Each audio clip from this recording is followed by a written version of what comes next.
ഹോസിയ പ്രവാചകന്റെ പുസ്തകമുള്ള വായന 1-ാം അധ്യായം 1 മുതൽ 11 വരെയുള്ള തിരുവചനങ്ങൾ.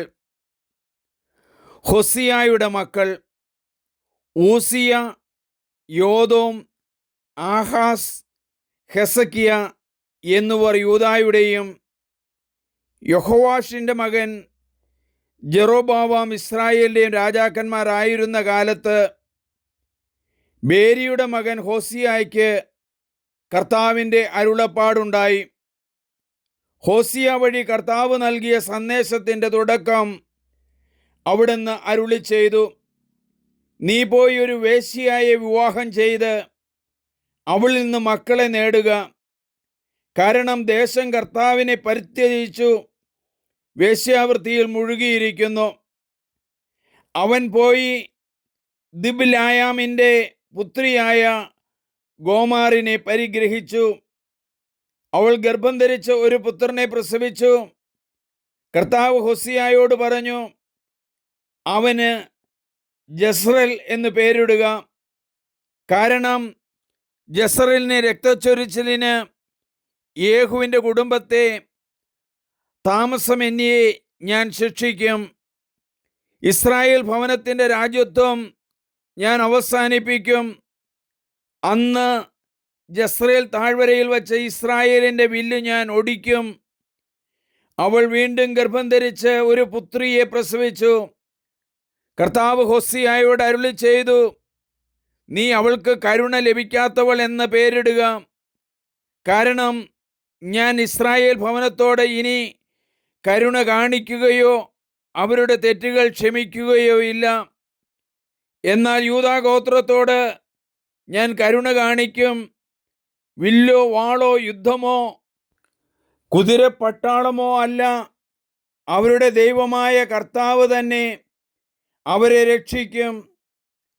കരുണ ലഭിക്കാത്തവളുടെ മുലകുടി മാറിയപ്പോൾ ഗോമേർ ഗർഭം ധരിച്ച ഒരു പുത്രനെ പ്രസവിച്ചു.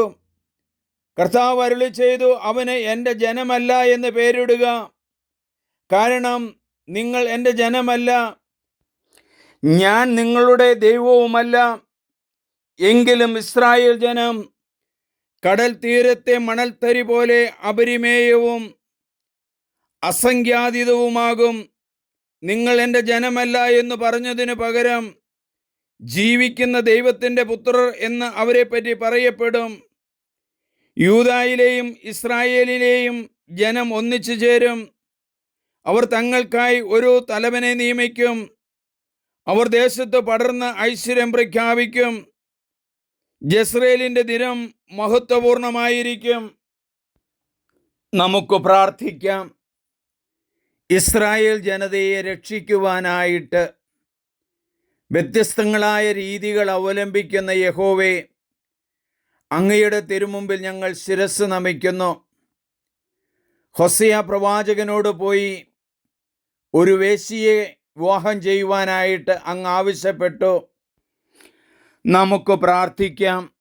ദൈവമേ, ഹോസിയ പ്രവാചകനെ അങ്ങ് തിരഞ്ഞെടുത്ത് സാധാരണ നടക്കാത്ത ഒരു കാര്യത്തിലൂടെ ഇസ്രായേൽ ജനതയെ മാനസാന്തരത്തിനായി അങ്ങ് ക്ഷണിക്കുന്നതിന് നന്ദി പറയുന്നു. ഹോസിയായോട് അങ്ങ് ആവശ്യപ്പെട്ടത് ഒരു വേശ്യ സ്ത്രീയെ കല്യാണം കഴിക്കുവാനായിട്ടാണല്ലോ. അവളിൽ നിന്നും 3 മക്കൾ ജനിച്ചല്ലോ. വ്യത്യസ്തങ്ങളായ പേരുകൾ അവർക്ക് നൽകുവാനായിട്ട് അങ്ങ് ആവശ്യപ്പെട്ടല്ലോ. ദൈവമേ, അങ്ങയുടെ ഇടപെടലുകൾ ഞങ്ങൾക്ക് പലപ്പോഴും മനസ്സിലാകുകയില്ല.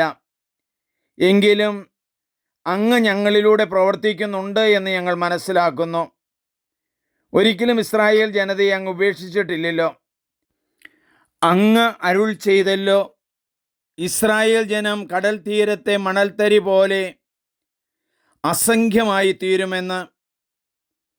അങ്ങ് നൽകിയ പേരാണല്ലോ നിങ്ങൾ എൻ്റെ ജനമല്ല എന്ന് പറഞ്ഞത്. എന്നാൽ പിന്നീട് അങ്ങ് തിരുത്തി പറഞ്ഞല്ലോ, ജീവിക്കുന്ന ദൈവത്തിൻ്റെ പുത്രന്മാർ എന്ന് അവരറിയപ്പെടുമെന്ന്.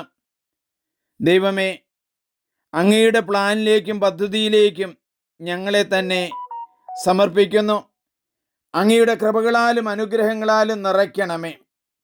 ഹോസിയ പ്രവാചകനെ പോലെ ദൈവത്തിൻ്റെ വചനം പൂർണ്ണമായി സ്വീകരിക്കാനും ജീവിതത്തിൽ മാറ്റം വരുത്താനും ഞങ്ങളെ സഹായിക്കണമേ. ദൈവമേ നന്ദി, ദൈവമേ ആരാധന.